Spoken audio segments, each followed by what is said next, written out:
நேற்றைய தினம் மட்டக்களப்பு மாவட்டத்தில் உள்ள பெரியகல்லாறு பகுதியில் பஸ் சரித்திரம் ஒன்றில் நடந்த அதிர்ச்சி சம்பவம் ஒன்று அரங்கேறியிருக்கின்றது. என்ன நடந்தது, எப்படியான சம்பவம் நடந்திருக்கிறது என்பதை விரிவாக பார்ப்போம். வாருங்கள். நான் உங்கள் RJ உதயா.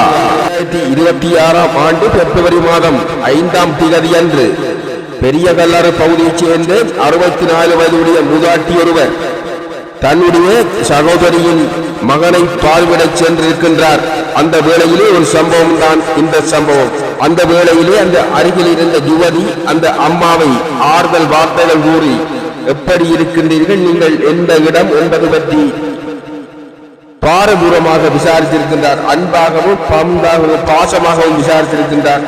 அந்த விசாரணையோடு அந்த தாயார் பக்குவமாக இந்த பெண்மணி கேட்டிருப்பதை அடுத்து அவரும் மயக்கமுற்று, அந்த வார்த்தைகள் மயக்கமுற்று உள்ளதை உள்ளபடியே சொல்லி இருக்கின்றார். மீண்டும் அந்த யுவதியின் கருத்துக்களாக அமைந்திருக்கிறது.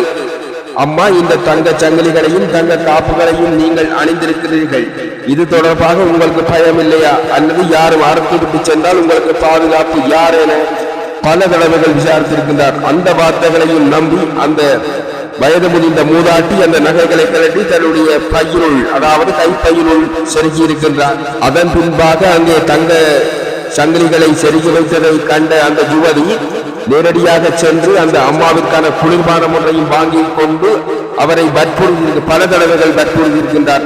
அப்பொழுதும் அந்த தாயார் அதனை விரும்பவில்லை, எனக்கு வேண்டாம் என்று 4 தடவைகள் மறுத்திருக்கின்றார். அந்த மறுப்புக்கு நிகராக மீண்டும் ஒரு முறை அந்த யுவதி அதனை கொடுத்து அந்த குளிர்பானம் கொடுத்த பின்பு அந்த தாயார் மயக்கமுற்ற அந்த ஆசனத்திலே உட்கார்ந்தபடி நித்திரை போல காட்சி அளித்தார். அதன் பின்பாக அந்த தாயிடம் இருந்த 5.5 பவுன் தங்க சங்கிலியும் 2 பவுன் கை வளையல்களும் அப்படியே சூறையாடப்பட்டு அந்த பெண்மணி இடத்தை விட்டு நகர்ந்து சென்றிருக்கின்றார். அதன் பின்பாக ஒரு பல மணி நேரத்துக்கு பின்பாக அந்த சாரதியும் ஓட்டுநரும் அந்த அம்மாவை நீர் தெளித்து அந்த மயக்கம் தெளிவித்த பின்பு அந்த அம்மாவை தொடர்பு கொண்ட போது அந்த தாயார் தெரிவித்த கருத்துக்கள், அந்த தாயின் உண்மையான வாக்குமூலம், அவர் தெளிந்த பின்பு அளித்த வாக்குமூலம் தான் இது.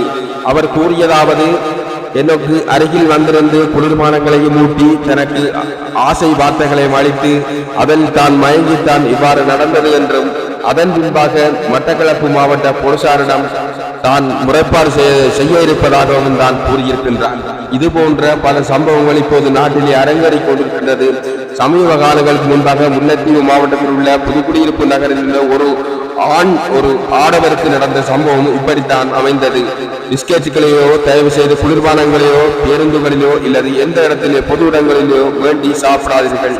மக்களே, அவதானமாக விழிப்புடன் இருங்கள்.